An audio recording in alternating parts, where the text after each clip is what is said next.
தமிழ் நிறம் நேயர்களுக்கு அன்பு வணக்கம். மீண்டும் உங்களை சந்திப்பதில் மிகுந்த மகிழ்ச்சி. இன்றைக்கு நம்மிடையே மூத்த அரசியல் விமர்சகர் காந்தராஜ் அவர்கள் இணைந்திருக்கிறார். வாருங்கள் நேயர்களை சாட்ட பேசலாம். வணக்கம் சார்.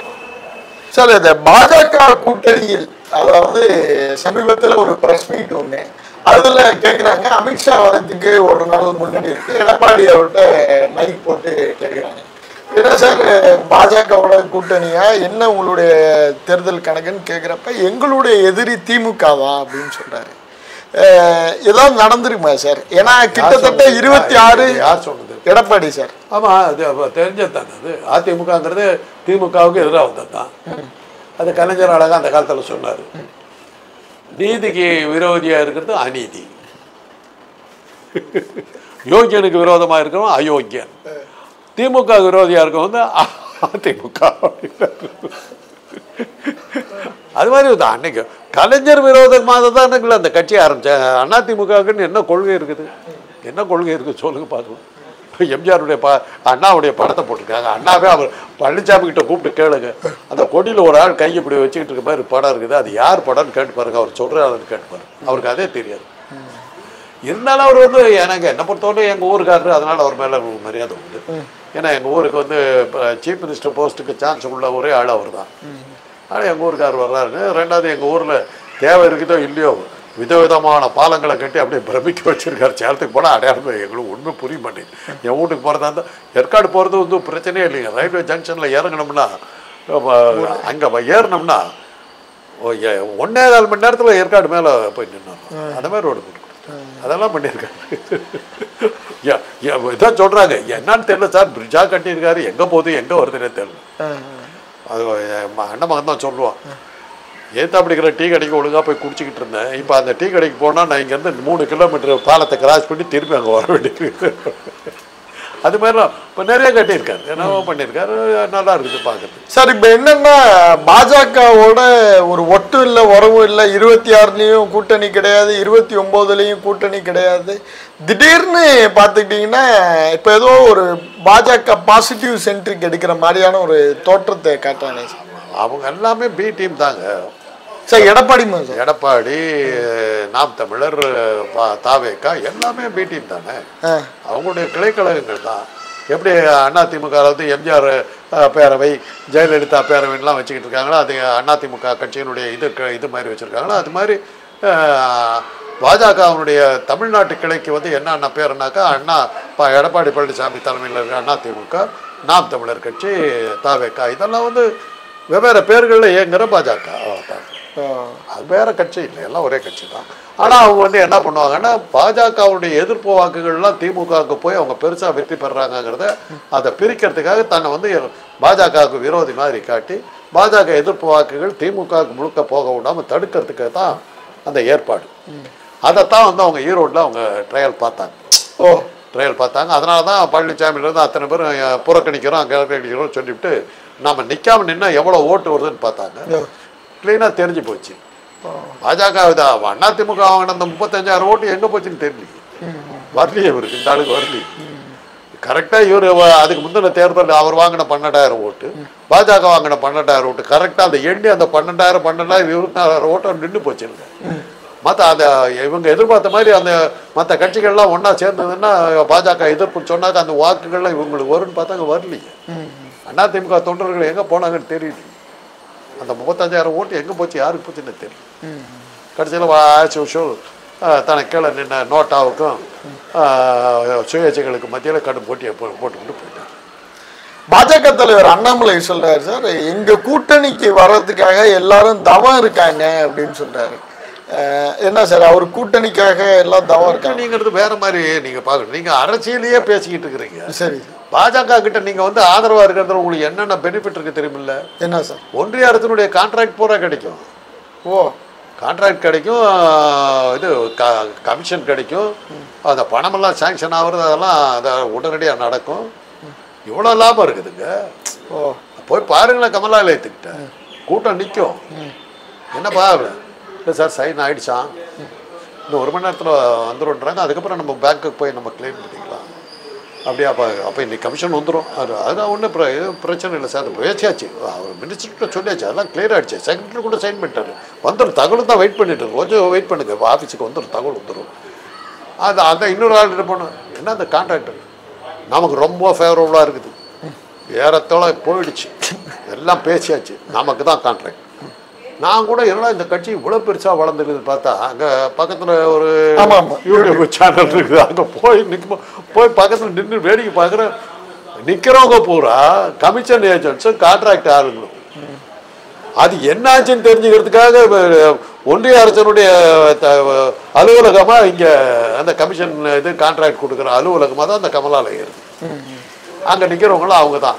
அவங்கெல்லாம் என்னன்னாக்கா அதை முடிச்சுட்டு, அந்த ரோடு உங்களுக்கு தெரியும், சின்ன ரோடு முடிச்சுட்டு போனாக்கா பென்ஸ் காரும், BMW, இந்த மாதிரி போர்ஷு, MG இந்த காரில் வந்து இறங்கிட்டு நம்ம வந்து துண்டு போட்டு பரம ஏழை மாதிரி வந்து நிற்கிறான். எல்லாம் கோடிக்கணக்கில் பிஸ்னஸில் போடுறோம். அதனால தான் எங்களோட அலையிறாங்கன்னு சொல்கிறதுக்கு இதுக்கு தான் அலையிறாங்க, வேறு எதுக்கு அலையிறாங்க. அண்ணாவில் சொன்னது ரைட் சார். இப்போ இந்த சமீபத்தில் செங்கோட்டையன் வந்து ஒரு அதிருப்தி தெரிவித்தார்.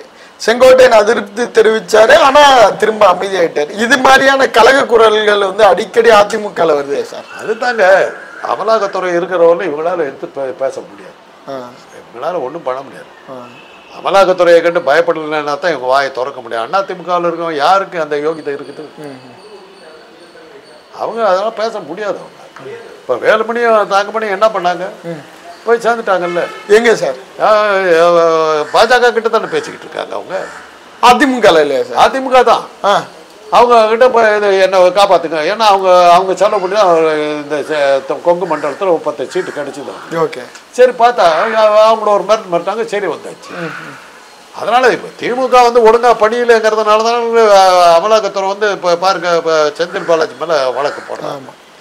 நேத்தி தேர்தல் நெருங்க இந்த வழக்கெல்லாம் வரும். அடுத்தபடி KNR இப்போ திருச்சி மாவட்டத்தில் பெரிய ஆள் அவர் மேலே வரும்.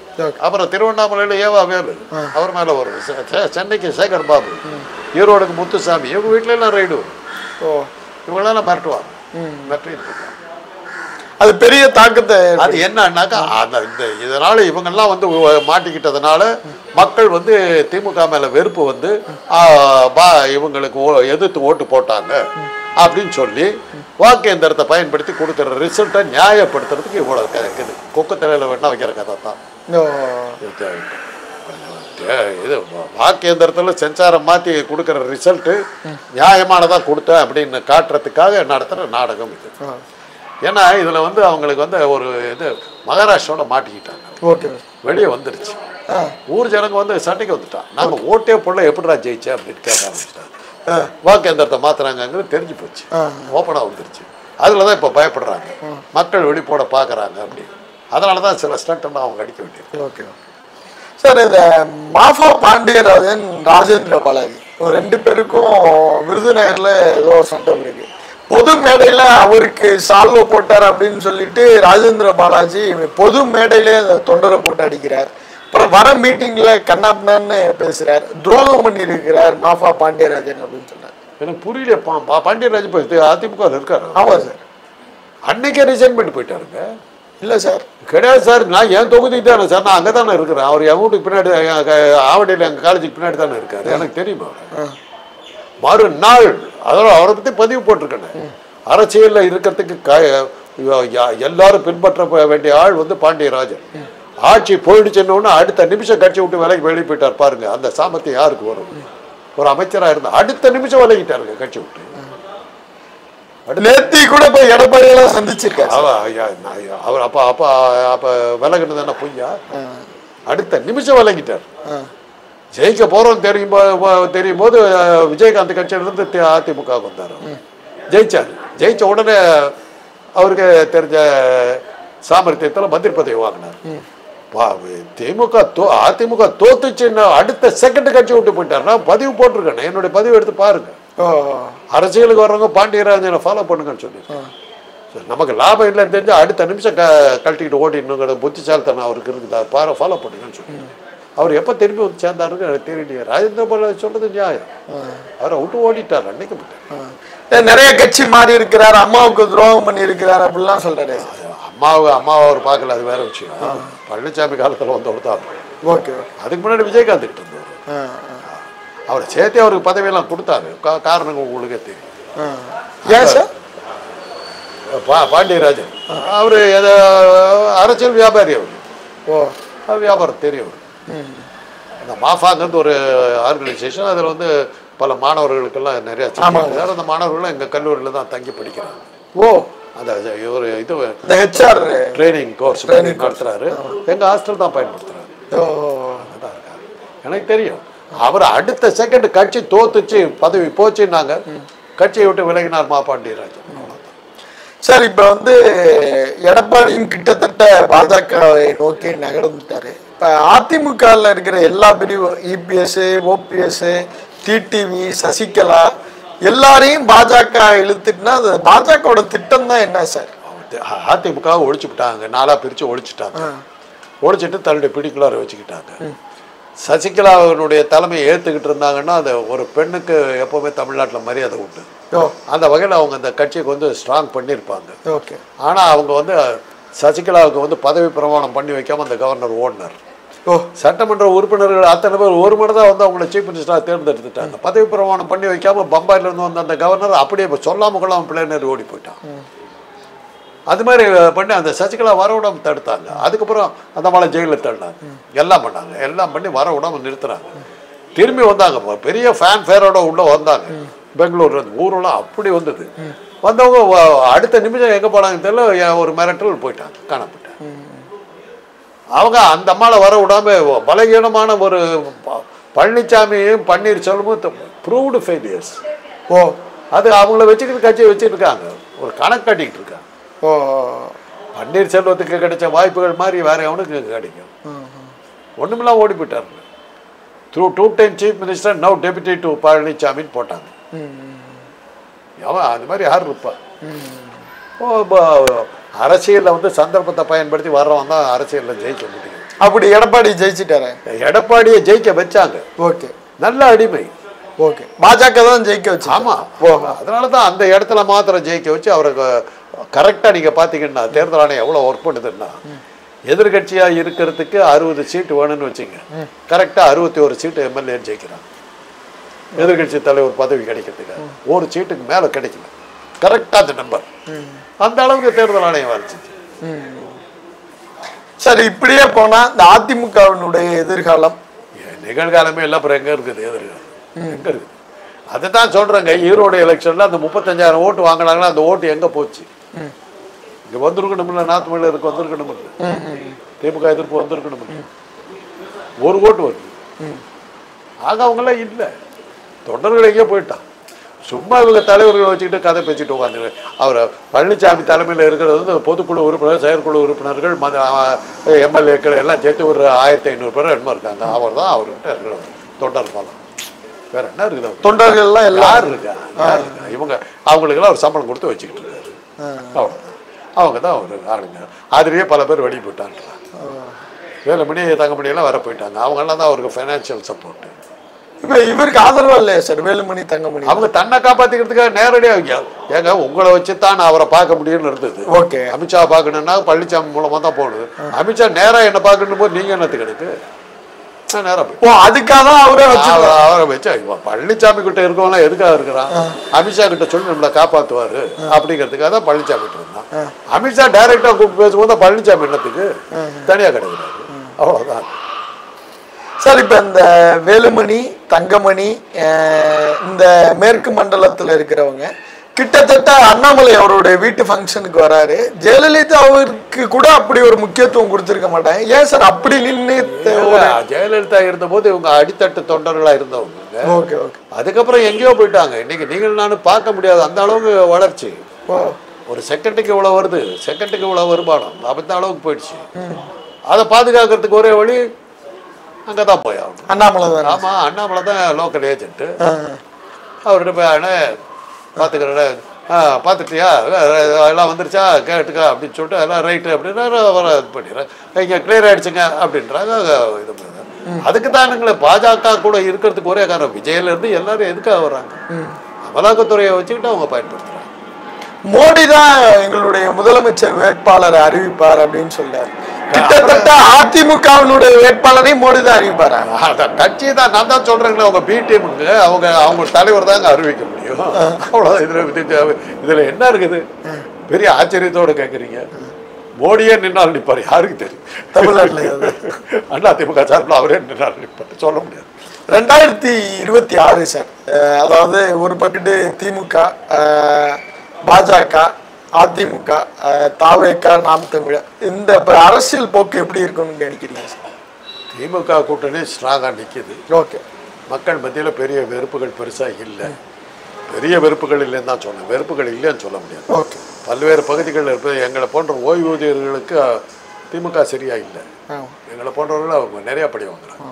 அதிகாரிகள் பேச்சை கேட்டுக்கிட்டு அமைச்சர்கள்லாம் ஆடிக்கிட்டு இருக்காங்க. எங்களுக்கு பெரிய பாதிப்புகள்லாம் கொடுக்குறாங்க.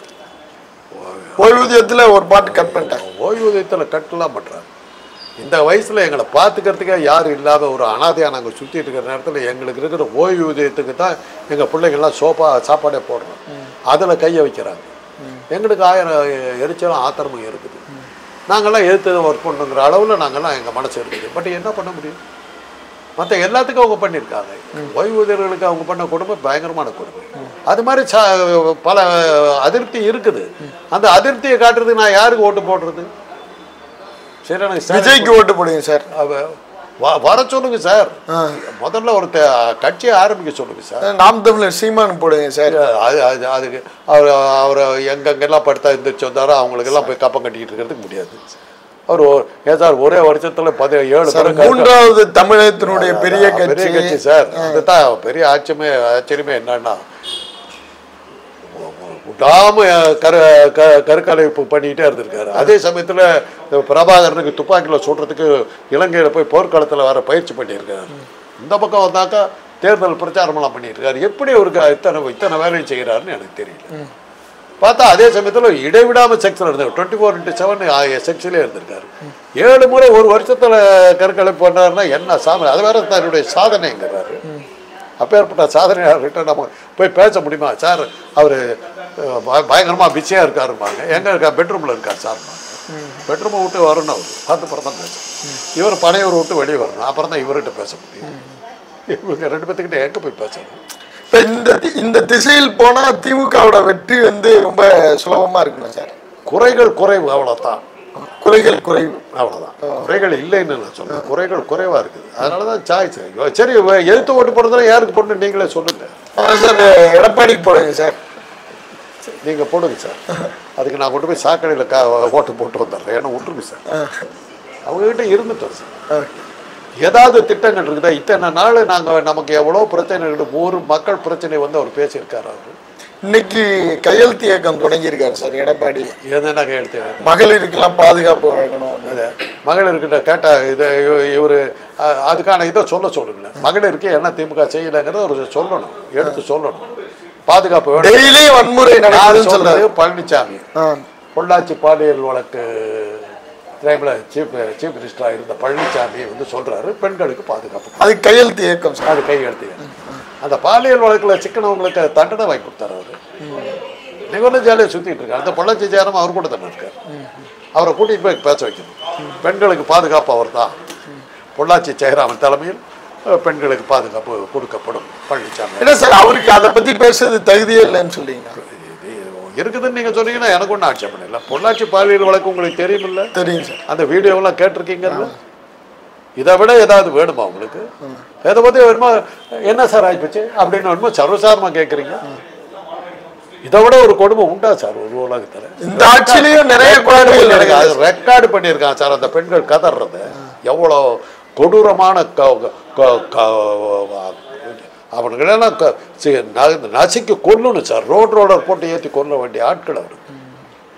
அந்த பொண்ணு கதறா, அண்ணா விட்டுடு, அடிக்காதேங்கிற. கேட்டீங்கல்ல? அந்த அப்போ ஆட்சி பண்ண அந்த பழனிசாமி பெண்களுக்கு பாதுகாப்பு இல்லைன்னு திமுக எதிராக கையெழுத்து கேட்குறாரு. இந்த மாதிரி ஆளுங்கள்லாம் இருக்கிறீங்க. அதான் சார் கேட்குறவன் கேனியனாக இருந்தாக்கா எல்லாம் சொல்லிட்டாங்க. பழமொழி அழகாகவே சொல்லிட்டாரு. கேழ்வர்களை நெய் வடிதுன்னு சொன்னால் கேட்பாருக்கு மதியம் கேட்கணும். சொன்னவனை பற்றி சொல்லவே இல்லை. உன் புத்தி எங்கடா போச்சுன்னு தான் கேட்கணும். அவன் சொல்லுவான் அயோக்கிய. நம்ம புத்தி எங்கே போச்சுங்கிறது தான். பழனிசாமி வந்து பாதுகாப்பு கொடுக்கறது கையெழுத்தை காணும். பொள்ளாச்சி பாலியல் புகழ் பொள்ளாச்சி ஜெயராமனோட இயங்கி கொண்டிருக்கும் பழனிசாமி ஆட்சியில் பெண்களுக்கு பாதுகாப்பு கேட்க வேண்டியதான். நன்றி சார்.